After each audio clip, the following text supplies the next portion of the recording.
Hi, everybody. So I was not in class on Monday, and we are going to be also doing 2 weeks of activity sheet. So it's going to be a little crazy, but your teachers gave you copies of week 10 and week 11 activity sheets. So would you pull those out? Let's start with pages 31, 32, 33, and 34. So pull those out so we can talk about them. Because we're going to kind of zip fast here, we're going to skip the dictations this week. I know it'll be very sad. If anybody wants to get some bonus points and you want to try to do it in an acting sort of way and you want to say them in class, I'd love for that. You can do that on Monday, like Eliza's been doing.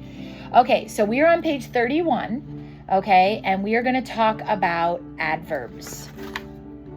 And we're going to, like I said, we're going to skip the dictation there. So you should have this page out. You've got to be following along because there's going to be an assignment, okay? So as you probably know, adverbs are words that modify verbs. So think about something you do, like jump, swim, sing, and think about how you would do that.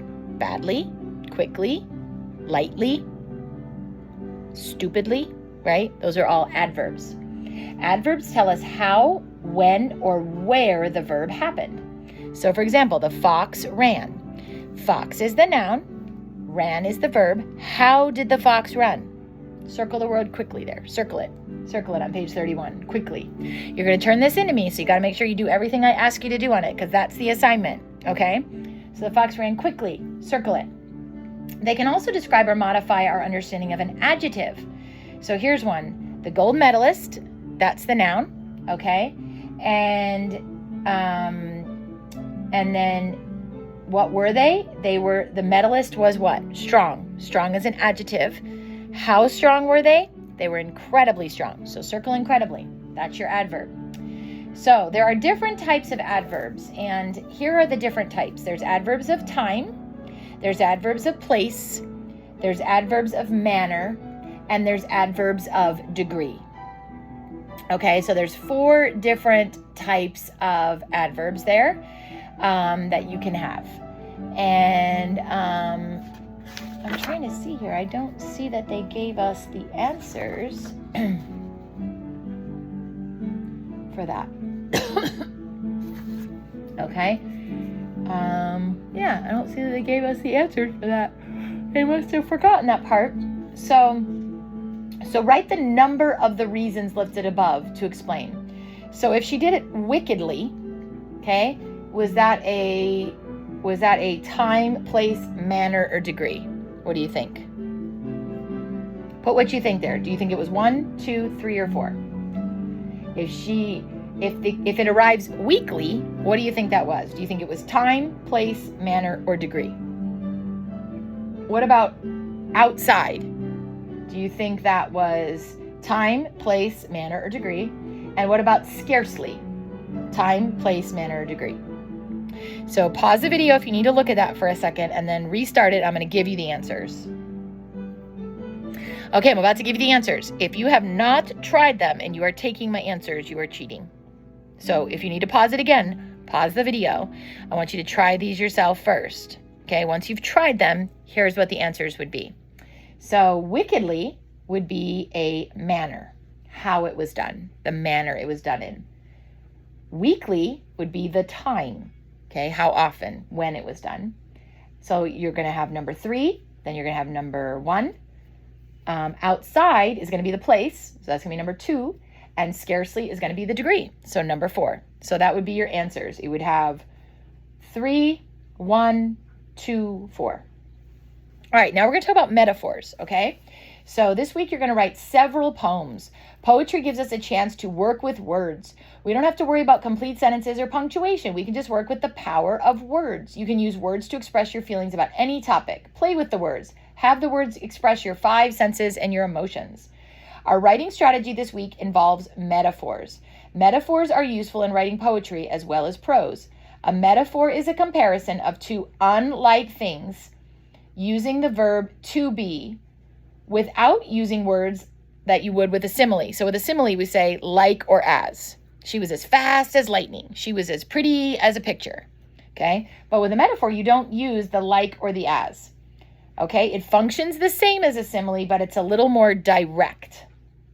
instead of stating the snarling dog was like a flashing red light, it might say the snarling dog was a flashing red light. Okay, it almost ends up being more personification, right? As a good writer, you want to use metaphors to help your readers.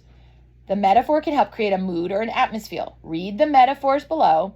Identify the metaphor. What two words does it compare? So I am not going to have you write these down on 31 and 32. All right, all I want you to do is listen. So all I want you to do is listen to this, okay? So let's look at winter, okay? So winter is the object. And what is it compared to? A lullaby. And what is the mood? Quiet or peaceful. All right? So winter is compared to a lullaby, and it's setting a mood for quiet or peaceful. All right, so let's look at number 2. Teresa is the object, and it's compared to a spider. And it says Teresa was the spider spinning her web among the rumors and the gossip.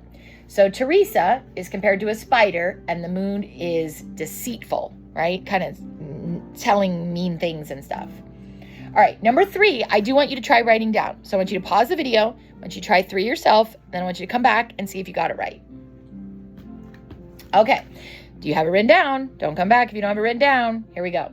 The frightened kitty was a fire hissing at us as we approached. So the object is the kitty, and it is compared to a fire. All right, and what is the mood? Anger, right? Or fear or something like that. All right, let's do 4 together. The voice is being compared to sugar and honey. And so what is the mood? Well, it's kind of pleasing, right? Happy, sweet, all those types of things. All right, life is a glimmer of light on a cloudy day. So we've got the light, and it's being compared to a glimmer, and that means it's happiness. Number 6, his daughter is the apple of his eye. We've got the daughter being compared to an apple, and the mood is joy, love. All right, so I think those are pretty easy. All I want you to do when you turn this in is have number 10 done. Do 10 for me, okay? That's your only assignment on those pages. All right, now we're going to talk about a definition poem on 32. So right now, so far, when you turn in your paper, you should have the numbers written in on 31, and you should have number 10 down, and number 3, which I had you write down. So 3 and 10 and the definition poem. And I probably should make sure I make a note. That's what I asked you for, so I can remember right when we get to that. So I'm going to have you do 3, and I want you to do 10, and I want you to have done numbers 1 through 4. Pretty easy, okay? Now, the definition poem. In a definition poem, you focus on one topic. Start with a topic that means something to you. Jot down short phrases or descriptive words about it. Don't stick to a dictionary definition. Think about the feelings and experiences connected with the topic. Okay, so what I want you to do is pause the video right now. I want you to think about something that means something to you and come back. Okay, so maybe you picked ballet. Maybe you picked Chuck Norris. Maybe you picked your girlfriend. Maybe you picked your mom. Maybe you picked basketball. Maybe you picked music. Pick something, okay? And now I want you to make a list of anything that comes to mind about your topic. And here's a sample definition poem. This one they did it on spring. What is spring? Hope for beginning new life. Light after a dark winter. A melody of twittering birds. The sweet perfume of blooming flowers. A baseball game as the sun sets. Rainy days with mud puddles. The blessing of the Easter season. A shower of warmth. Okay? So list the short phrases and descriptive words about your topic. So 33, I want you to write down actually on the bottom of 32, under the what is spring, I want you to write down what your topic is for me there. There's no blank for it, but I want you to do it. Tell me your topic. Okay? And then on 33, I want you to list some things about your topic. Just write them. Okay? Doesn't have to have punctuation, doesn't have capital letters. This is the greatest, right? Just write them down. Okay? And then in the little space, so I want to see what you wrote down there. And then in the space there, now use your brainstorming to write your definition poem. I want you to write your poem. Very simple. Right in that space right there. That's all you got to do. All right? The one thing I want you to try to do is ask your mom or dad to check your spelling. So write it in pencil. And And when you're done, ask them to check your spelling. And any words you spelled wrong, I'd like you to rewrite. But I don't care about your punctuation, because in a poetry, you don't have to have punctuation and you don't have to have the right capital letters. So that can be super fun. Okay? Then we're going to do a limerick. So read aloud the limerick, A Young Lady Named Bright. So here it is. There was a young lady named Bright who traveled much faster than light. She departed one day in the relative way and returned to the previous night. It's kind of fun. Do you hear the rhythm? Okay, so here's how you see what the pattern is of the poem. Watch how this goes. So light rhymes with bright, right? So I'm going to put next to this right here, I'm going to put an A, and I'm going to put an A. And then day rhymes with way. So I'm going to put a B and a B. And then night rhymes with bright and light. So I'm going to put an A. So here's what I want you to write on your thing. I want you to write it just like this. A-A-B-B-A. I want to see that on there. Okay? I want to see that on there when you turn it in. That's part of your grade. All right? So that's the line pattern. 1, 2, and 5 rhyme. And 3 and 4 rhyme. Now, here's the other trick with a limerick that gets a little tricky. They have syllables. A syllable length. So, listen to this. Here we go. There was a young lady named Bright. Here we go. There was a young lady named Bright. There was a young lady named Bright. How many is that? 8. Okay? Oh, yeah, 8 to 10. So it says it right there. Lines 1, 2, and 5 have 8 to 10 syllables, and lines 3 and 4 have only 6 syllables. So I want you to try to write your limerick with those syllables. So line 1 should be rhyming with line 2, which should be rhyming with line 5, and they should all have 8, 9, or 10 syllables. And then lines 3 and 4 should rhyme, and they should only have 6 syllables. All right? So this is your limerick. Don't worry too much about the rhythm. Do the best you can. Your ears will help you understand. So if you get off a syllable or something, but it sounds really good, that's okay. The purpose of the limerick is to make fun of everything and everybody.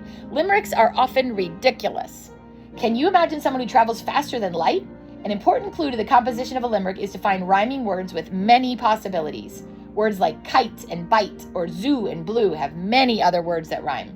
Now you give it a try. And here's one more example of a limerick. There once was a badger named Pete, whose favorite thing in the world was meat. Be it knackwurst or ham, Pete eats any meat except lamb. Who knew badgers thought lambs were so sweet? Okay? So right there in that little space now, I want you to write a limerick. That's it. Have fun with it. Okay? Have fun. Honestly, this would be something too if you're struggling with. Go sit down with your mom. Make yourselves laugh. Okay?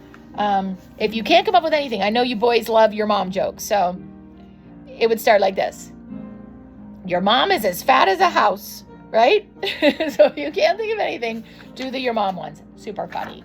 And if you want to get some extra credit, you can do more limericks on 34 and have some fun with it, and I'll give you some extra credit.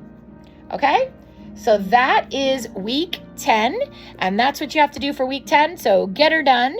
Bring that to class next week. You're going to have week 10 and week 11 to bring to class because we're squishing 2 weeks together right before Thanksgiving to kind of get an extra week in. Okay?